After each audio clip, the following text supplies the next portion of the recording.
Hello students, how are you? We are going to start Unit 5th Yoga Part 3 Niyama.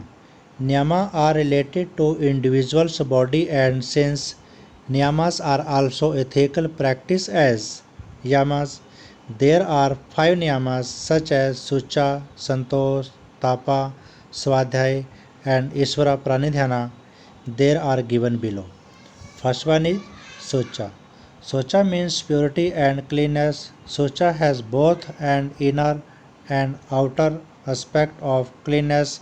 Outer cleanness means keeping ourselves clean and inner cleanness means healthy free functioning of our body organs along with the purity of our mind. For improving inner sucha such as Niti Kriya, Kapalbhati Kriya, Dhoti Kriya and Pranayam is essential. Second, Santosh. Santosh means modesty and containment. We must be develop a feeling of satisfaction in all situations of life. We must feel satisfied with what God has given us. We should be not obeys after desires. Third, tapa. These niyamas signifies disciplined use of our energy which refers to the activity of keeping the body fit to handle the inner urge without outer show. Fourth, Swadhyay. It means denotes self study. The great Vedas, Upanishad, Yogdarshan, and Gita with devotion is called Swadhyay.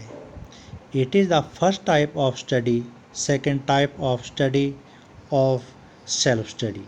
It is considered as Swadhyay when any activity cultivates self reflective consciousness. Fifth, Ishvara Pranidhyana. It is important stage of niyama to dedicate all the deeds of God is called Ishvara Pranidhyana. In such a stage, a true devout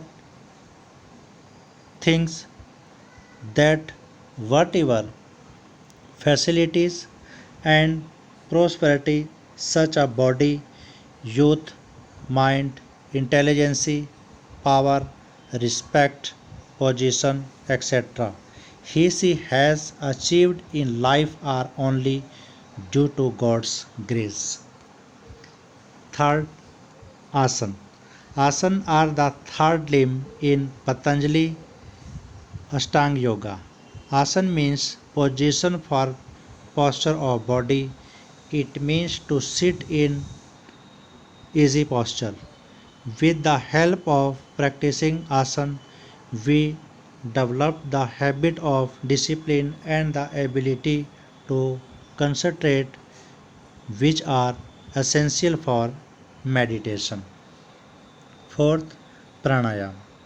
Pranayam is the control of the process of breathing.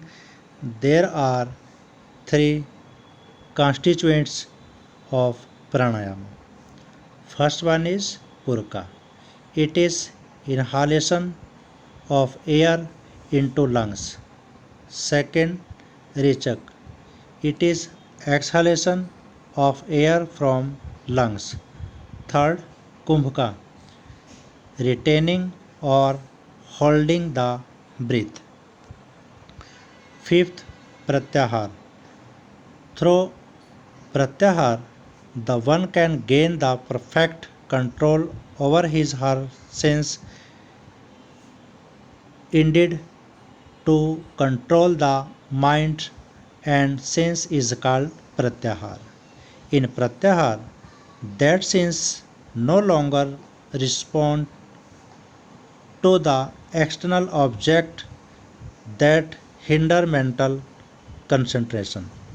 Sixth, dharana. Dharana is the concentration of mind.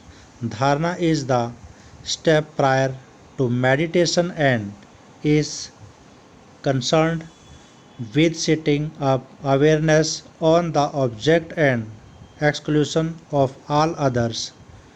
Dharana is the first step towards samadhi. 7. Dhyana. Dhyana is simply an extension of dharana.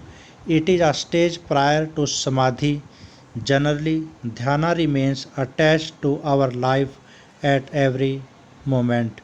Whenever we perform any specific task in the family, it is usually advised to do that task with dhyana.